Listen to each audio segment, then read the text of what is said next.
اور ڈر کی بات نہیں. پھر کہاں سے کس طرح کے تبصرے آئے مجھے آج وہ یاد بھی نہیں ہے, لیکن اتنی بات یاد ہے کہ اس وقت میرے ساتھ کوئی ایک عظیم شخصیت کھڑی تھی. ہم تو انتظار میں تھے اور گئے بھی تھے, لیکن تاریخ سب کو پتا ہے. میں اپنی تعریف کے لیے نہیں دہراتا یہ بات, میں اپنی بڑائی کے لیے نہیں دہراتا یہ بات, لیکن یہ حقانیت کو ثابت کرنے کے لیے میں کہتا ہوں. میں کیا, ہمارے محلے کا 8 سال کا بچہ بھی اٹھ کر کے اعلان کرے میرا رب اس کی مدد فرمائے. بے شک. کیوں؟ اس لیے کہ وہ ناموس مصطفیٰ کی بات کر رہا ہے, وہ عزت رسول کی بات کر رہا ہے. عزیزان گرامی وقار, یہی بات حضرت نے یہ فرمایا تھا کہ جلسوں میں ساتھ میں رہنا ہاں مقرر ہے یا پھر دیگر ماحول ہے. تو حضرت نے ایک جملہ ابھی 2 دن قبل فرمایا تھا کہ میٹھا میٹھا ہپ ہپ کڑوا کڑوا تھو تھو, یہ تو نہیں ہو سکتا. یہ اشارہ اس بات پر ہے میرے عزیزوں, اے سنیوں, حضور کی محبت کی بات کرتے ہو تو صرف حضور کی محبت حلوہ پراٹھا کھانے سے نہیں ہوتی, ارے اس میں تو نیزے بھی کھانے پڑتے ہیں, تلواروں کی سائے میں نمازیں بھی ادا کی جاتی ہیں. بے شک. یہ شہادت گئے الفت میں ہے قدم رکھنا. لوگ آسان سمجھتے ہیں مسلمان ہونا. میں یہ بھی نہیں کہتا کہ میں بہت بڑی تکلیف اٹھا کر کے آیا ہوں, نہیں. 8 مہینے گزرے کہ 8 سال گزرے, کوئی بہت بڑی تکلیف اٹھا کر کے تمہارے پاس آیا, میں نے کبھی اس چیز کا ذکر نہیں کیا اور نہ ہی شکایت کبھی کروں گا اس بات کی, اس لیے کہ تاریخ کی سچائیاں اس بات کی گواہی دیتی ہیں. وہ بڑے بڑے ائمہ اسلام جو رسول اللہ کی آل میں سے تھے, امام موسیٰ کاظم, ہم تو میرے عزیزوں گنہگار ہیں, ہماری بہت ساری خطائیں ہیں. وہ اہل بیت ائمہ اسلام جن کے گناہ نہیں خطائیں نہیں, بغیر کسی قصور کے ظالم بادشاہوں نے 7 سال تک ان کو اندر قید میں رکھا ہے. امام محمد بن حسن عسکری 20 سال تک اندر رہے. کس کو کہتے ہیں 20 سال؟ پوری لائف گزر گئی. امام موسیٰ کاظم 7 سال کے بعد اندر زہر دے کر کے مارا گیا اور وہیں سے جیل سے جنازہ بھی نکلا. ان کی قربانیوں پر ہم کہاں لگتے ہیں؟ لوگ یہ بھی جو آج سمجھتے ہیں کہ بہت بڑا کام کر کے آئے, کوئی کہاں سے کیا کیا لقب پکارے, غازی اسلام. نہ میرے عزیزوں, ابھی تو ہم خادم اسلام نہیں بن سکے. غازی اسلام تو بہت بڑی بات ہے, اور ہم اس بات کو آپ کے سامنے بار بار دہراتے اس لیے ہیں کہ آج سنیوں کو ہو کیا گیا ہے, چھوٹی سی چیز کو لے کر بہت بڑا سمجھنے لگ جاتے ہیں, بہت بڑا سمجھنے لگتے ہیں.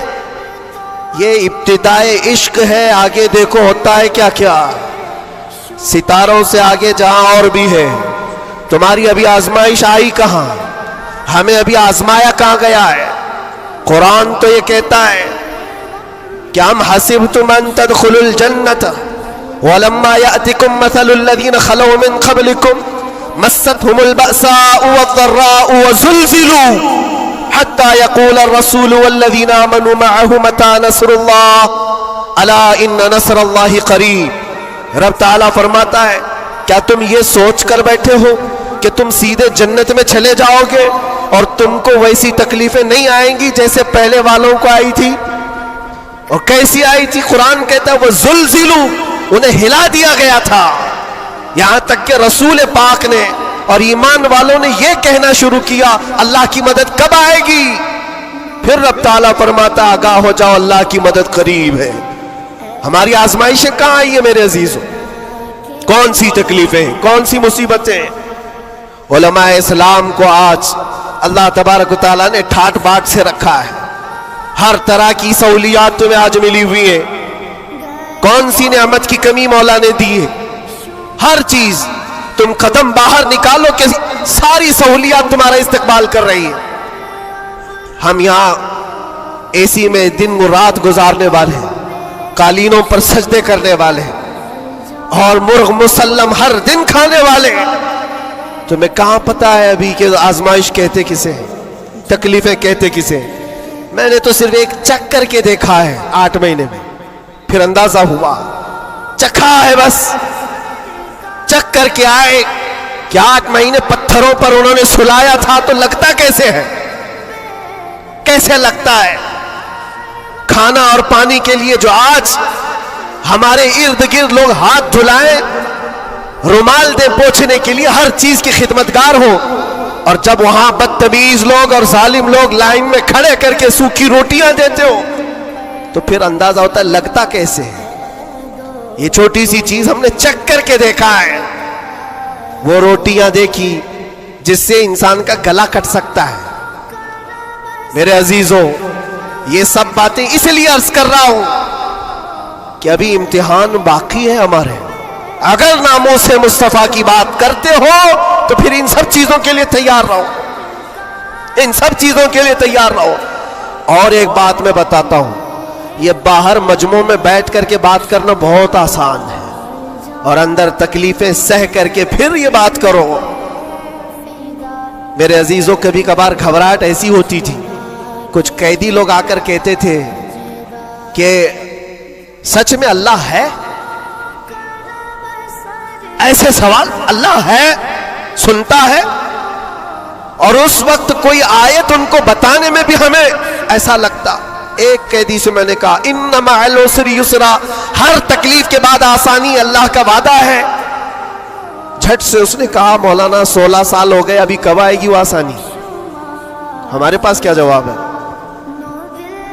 یہ تکلیفیں سہ کر کے پھر آیتوں پر یقین کرنا، یہ بہت بڑے کمال کی بات۔ یہاں باہر بیٹھ کر کے جو تسلی کی باتیں کریں، میرے عزیزوں، بہتوں کو ہم نے دیکھا ہے، بہتوں کو جان بھی دیں گے، گردن بھی کٹا دیں گے، بہت ساری باتیں ہیں۔ اسی سے اندازہ ہو جاتا ہے جو صبح بستر نہیں چھوڑ سکتا وہ کیا گردن کٹائے، جو نماز کے لیے اذان کو لبیک نہیں کہتا، وہ جان کی بات کہاں ہے؟ ایک ڈنڈے سے ساری چیزیں بھاگ جائیں گی، سب نکل جاتے ہیں ادھر ادھر۔ میں سب کی بات نہیں کرتا، آزمائشیں جس وقت آئیں گی میرے عزیزوں، استقامت یہ کسی چھوٹے موٹے چیز کا نام نہیں ہے۔ اللہ تعالیٰ فرماتا ہے، ان الذین قالوا ربنا اللہ ثم استقاموا، بے شک وہ لوگ جنہوں نے یہ کہا ہمارا رب اللہ ہے، پھر اس پر جمے رہ گئے، تتنزل علیہم الملائکہ، ان پر پھر فرشتے اتارے جاتے ہیں، فرشتے اتارے جاتے ہیں۔ میرے عزیزوں، یہاں بڑی بڑی باتیں کہنے کے لیے میں نہیں کھڑا، بس اتنی بات کہوں گا کہ حالات کے تناظر میں جو آج تمہارے لیے سب سے بڑے چیلنجز ہیں، اس میں تمہیں کھڑے اترنے کی ضرورت ہے۔ تم صرف اپنے محلے کے نمائندے نہیں ہو، یہ جو سروں پر ٹوپیاں اور داڑیاں ہیں تمہارے چہروں پر، تم کسی مسجد کے ہی مصلی نہیں ہو، بلکہ پوری کائنات میں اللہ نے تمہیں خیر امت بنایا ہے۔ سب انسانوں کے لیے تم رہبر ہو، رہنما ہو، تمہارے اخلاق ہر کوئی آج دیکھ رہا ہے۔ تم ایمبیسیڈر ہو کس کے؟ رسول پاک کے، تم ترجمان ہو اخلاق رسول کے۔ اگر آج تم نہیں اٹھو گے اور یہ اخلاق نہیں دکھاؤ گے تو اس سے صرف تمہارے گھر کا نہیں، پورے دین اسلام کا، آگے آنے والی نسلوں کا بہت بڑا خسارہ ہے، بہت بڑا نقصان ہے۔ نوجوانوں سے میں بار بار یہ اپیل کرتا آیا ہوں، اے نوجوانوں، اٹھو اٹھو، وہ گھر نہ حشر نہ ہوگا پھر کبھی، دوڑو کہ زمانہ چال اپنی چل گیا ہے، اور دہر میں اس میں محمد سے اجالا کر دو، قوت عشق سے ہر پست کو بالا کر دو۔ آج تمہارے صرف کھڑے ہونے کی دیر ہے۔